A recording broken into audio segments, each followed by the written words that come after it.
All right, so this is Les from the TV Dudes. I guess the TV Duos this week. It's just me and Randy doing a special episode during a wild week of the election. This week is the longest year of my life, where we're going to talk about what I just saw at Austin Film Festival. Yeah, we decided this week to put a hold on the episode because we want to be fair to the shows we were watching, and none of us are in a great headspace. It's just too chaotic. Our minds are elsewhere, and so we were just like, take a break, come back next week to talk about Truth Seekers and Good Lord Bird and a few other things. Yeah. But in the meantime, Les has seen a whole bunch of movies.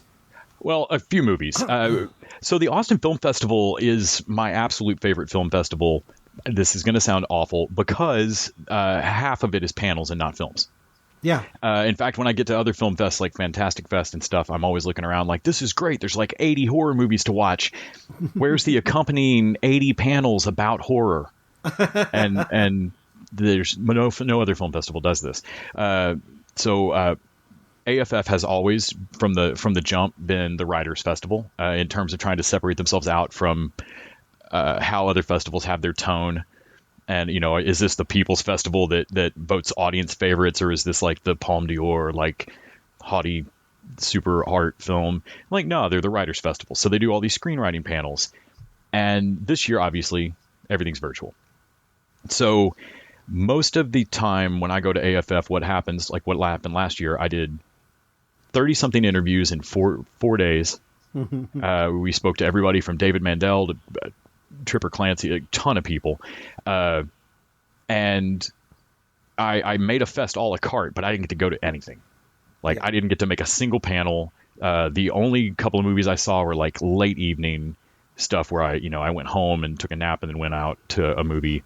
And so this year, being virtual, everything I've done as press virtually has been a wash. San Diego Comic-Con being virtual press meant that you watched YouTube just like everybody else. Right. And that's been my experience on a lot of virtual fests. For AFF this year, what it really meant was that I actually got to attend AFF for the first time, which is, I'll take it. I mean, it was awesome interviewing everybody last year. That was great.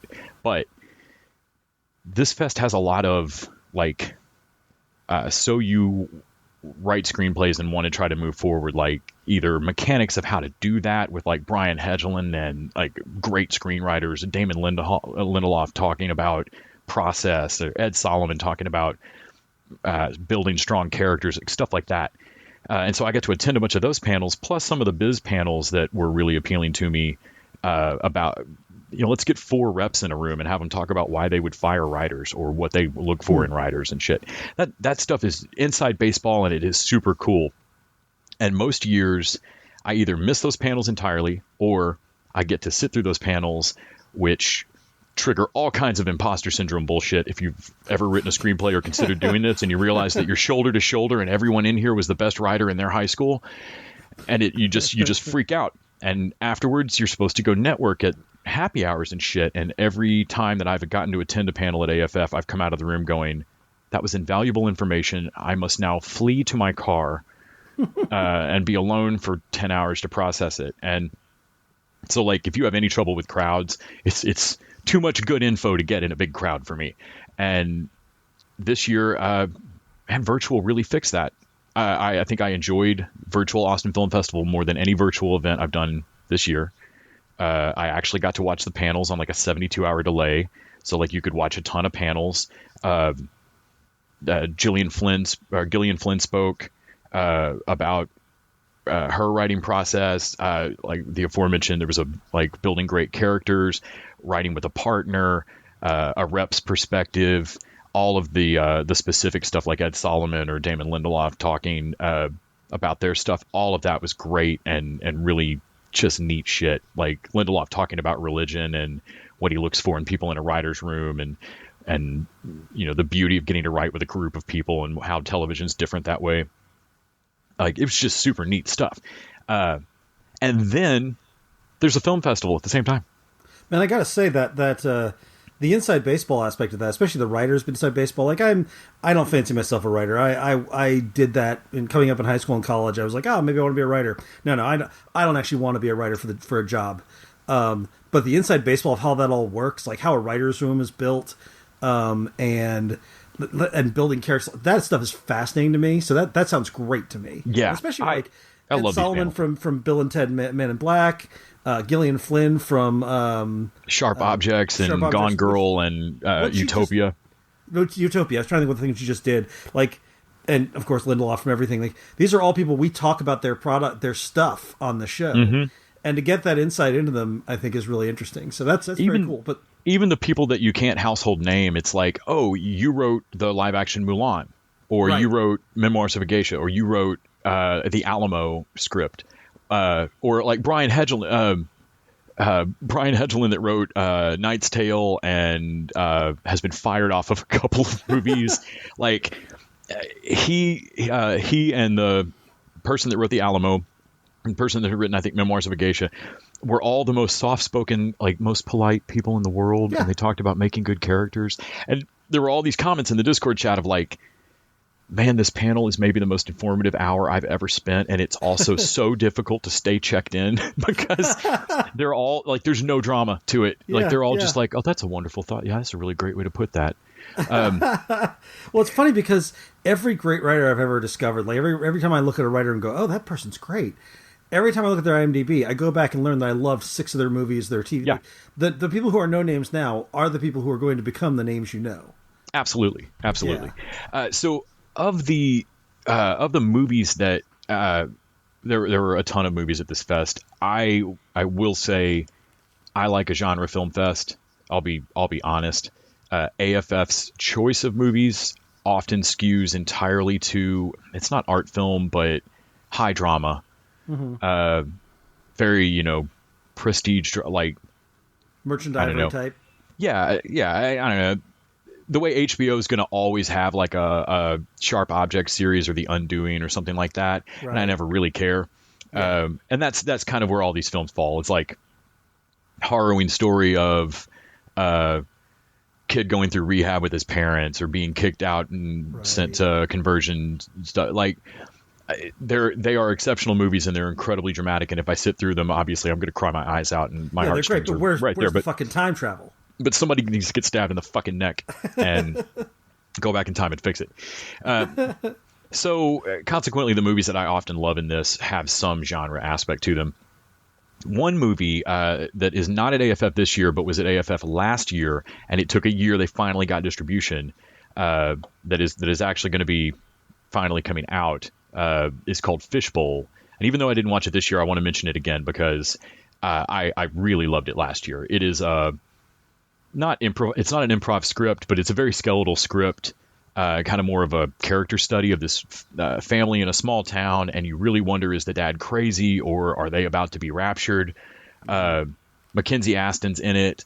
The directors are a brother-sister team, Alexa and Steven Kenegopoulos, and the movie is flipping gorgeous. It is just beautifully shot. Like, you're just watching it going, God, I don't know how many movies y'all have worked on for other people or how many projects, but clearly y'all are the no, here's how to set the camera up so that this looks really good.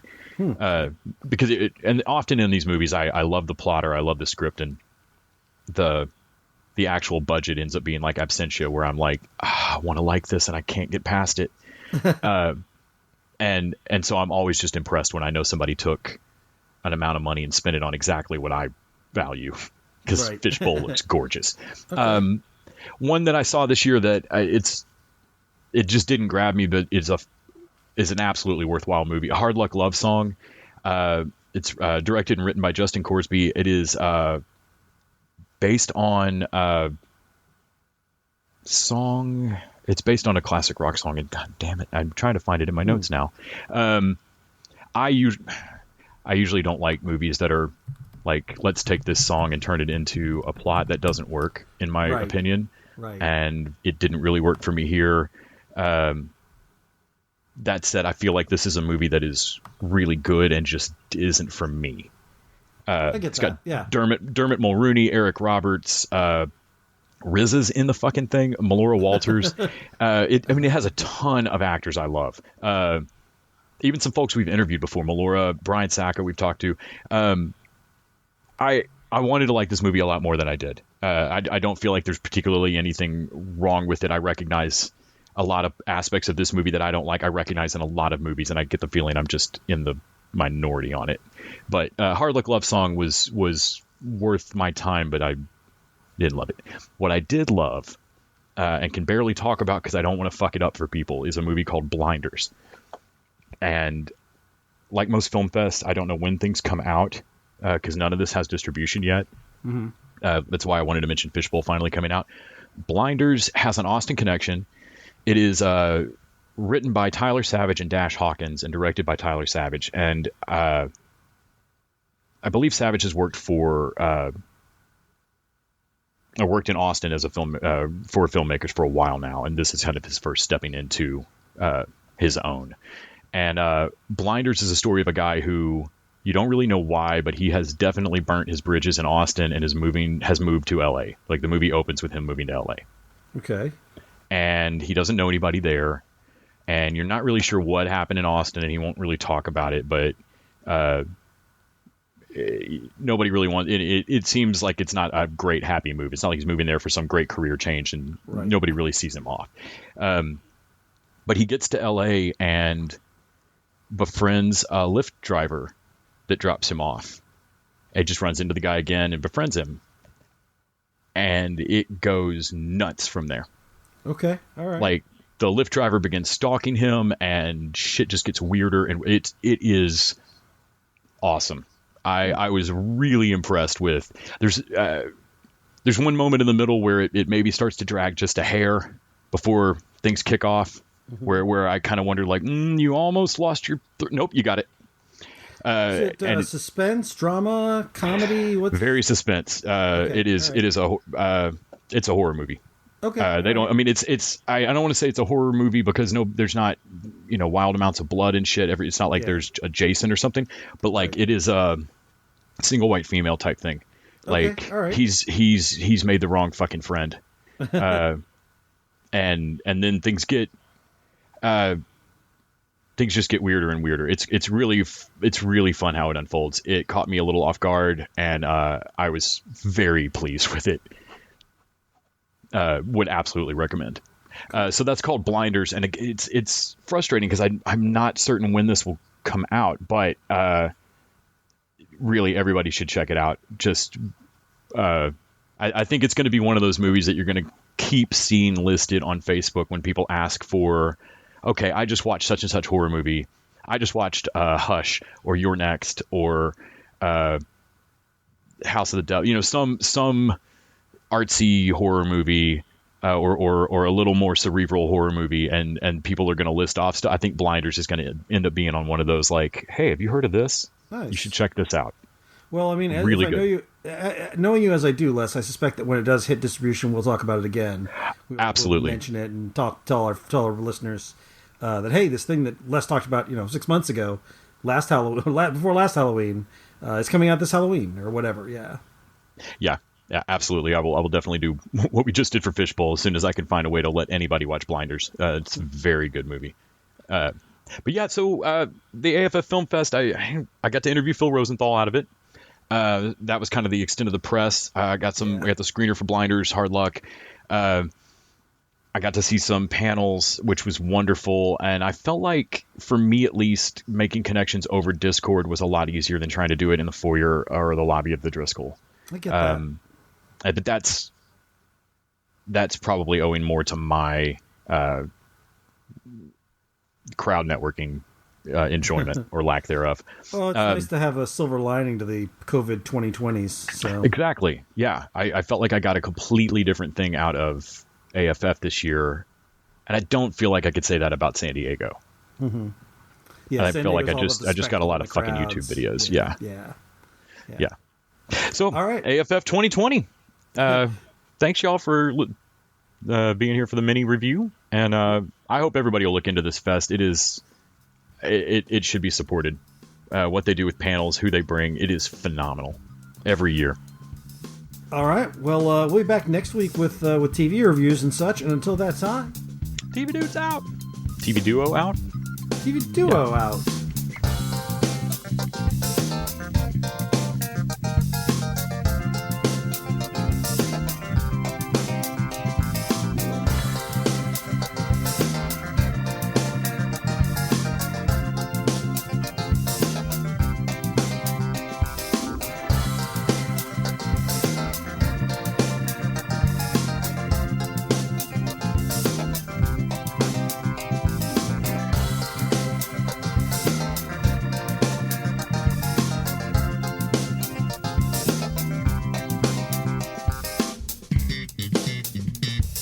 TV Dudes is an independently run podcast out of Austin, Texas. We are exclusively listener supported. If you'd like to help us out, go to patreon.com/TVDudes. You can also find us on Facebook, Twitter, and Instagram at TV Dudes. All the music for our show is done by our friend and original TV Dude, Gregory J. Amani Smith. To find out more about us, go to thetvdudes.com. I'm Randy Lander. I'm Les Weiler. And I'm Kyle Scott. Thanks for listening.